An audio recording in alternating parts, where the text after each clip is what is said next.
Hello, this is Dave Cedar. This is just a short instructional video on how to change your Apple TV settings. Specifically, we're going to take a look at how to update your Apple TV should it need it, which it does periodically, and how to add your own photos to the screensaver in your Apple TV. So you could presumably have photos, say, of the vehicles that you're training on, or your brand of vehicles anyway, instead of pictures of panda bears and flowers. Now, in order to do this, what I'm going to do is take you through the settings on the Apple TV, of course, but also some settings in iTunes on your laptop. Now, to get started, I would also like to show you the connections that I have for my Apple TV. It's different from what you normally have in your Apple TV brain box. And here's a couple of differences. You need to be connected to a source for your Apple TV that is itself connected to the internet. The white Apple Airport Express router that's connected to your Apple TV now, the white box, the white square box, is not connected typically to the internet. So you won't be using that connection. What I would like to ask you to do is simply unplug the white square box. That's the airport router, the Airport Express router.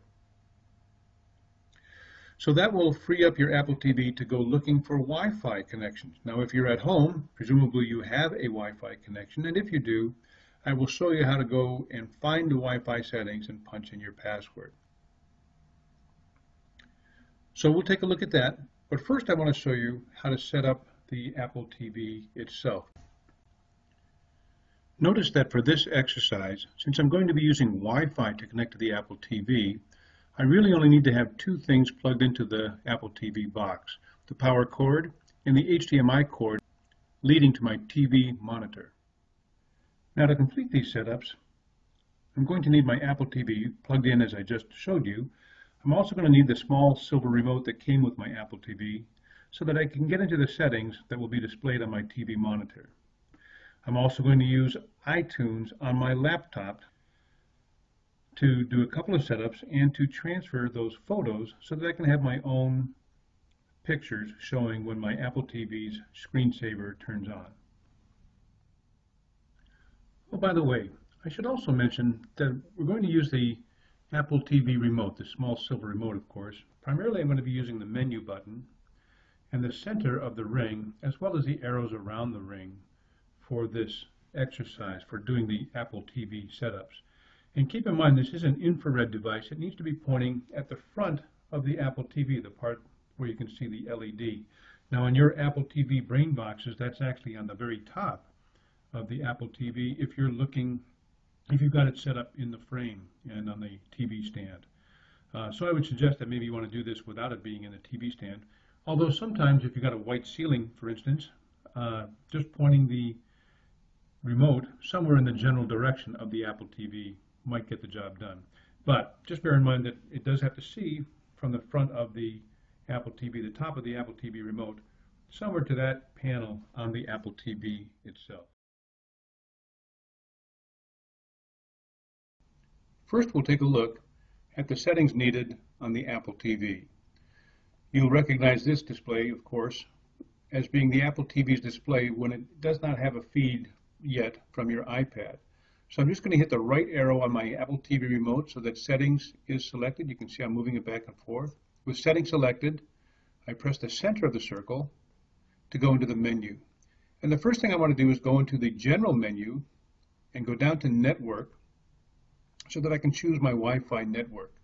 Now, here's an interesting point.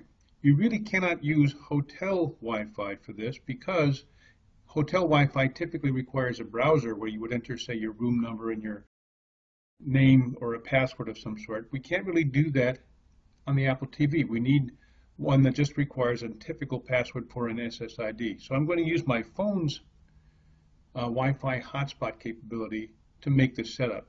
I'm going into my network, where it says Wi-Fi, just by pressing the center button on the remote. I'm going to choose my phone, which is called this, Dave's LG.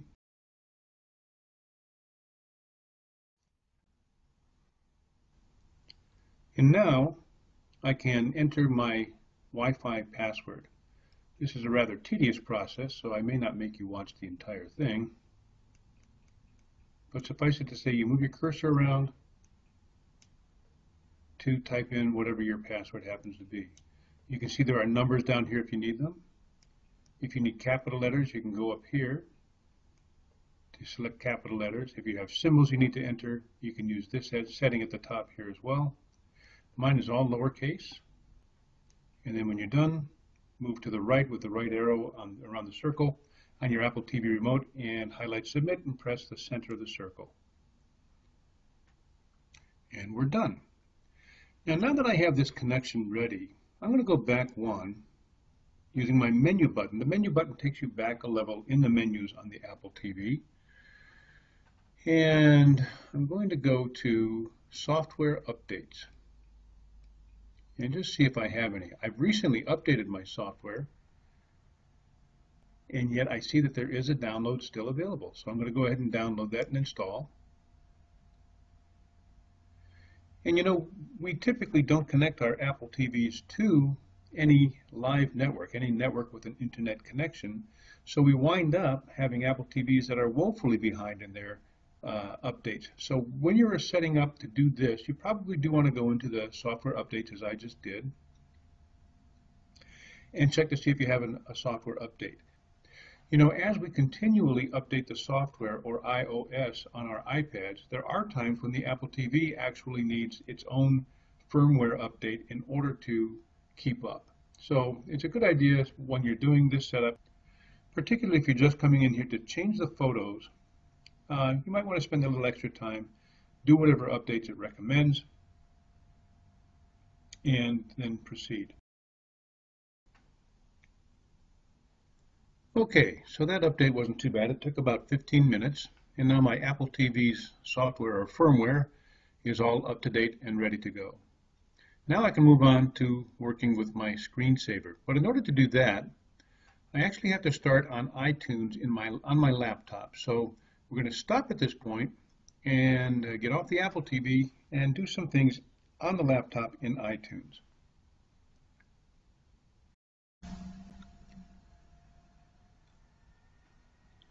Now we're on my laptop, and I have already opened iTunes. Mind you, this has nothing to do with the iPad, so I don't have anything connected to the laptop. I've just opened iTunes. And what I'm going to do is first, I'm going to go down to my network settings and make sure I'm connected to the same Wi-Fi source. This will be important when we transfer the picture files. So in other words, the laptop and the Apple TV have to be connected to the same Wi-Fi source. In this case, that source is my phone. So that's done. And now I'm going to go into iTunes and make a couple of setting changes here. First of all, I want to see the menu, the text menu that's up here. So I'm going to go up to this very tiny down arrow in the upper left, click on that, and then click on Show Menu Bar. And now that I can see my menu bar, I'm going to go to File and Home Sharing. And I want to turn on Home Sharing.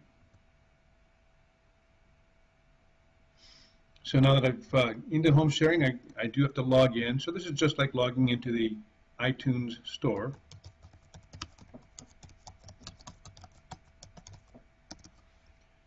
And I'm going to say turn on home sharing.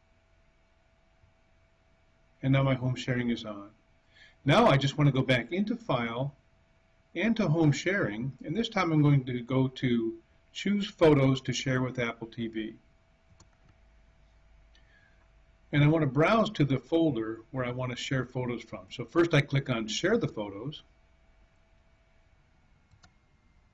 and I clicked on My Pictures, the little down arrow there, choose Folders, and now I can navigate to the folder where I want to use those pictures. So I've got a folder. You can see I've got one actually for the 3 different training brands, Buick GMC, Caddy, and Chevy. And so I've got all Buick GMC pictures in this one. So I'll just use that one as my example.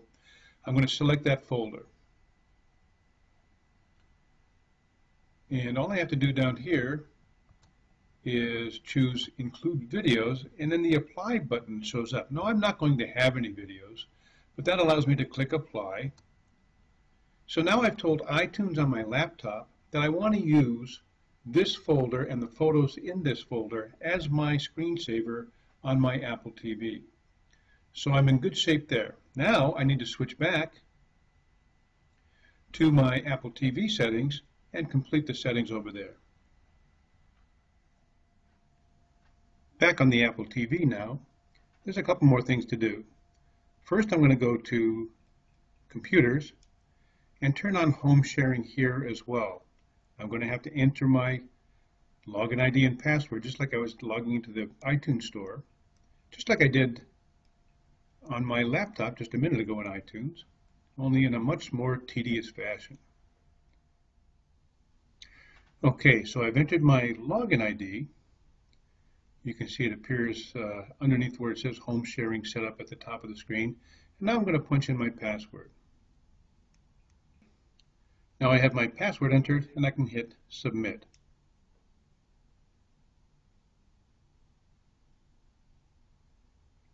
It's asking, do I want to use this Apple ID for purchases on the iTunes Store? I'm going to answer yes. I suggest that you do too.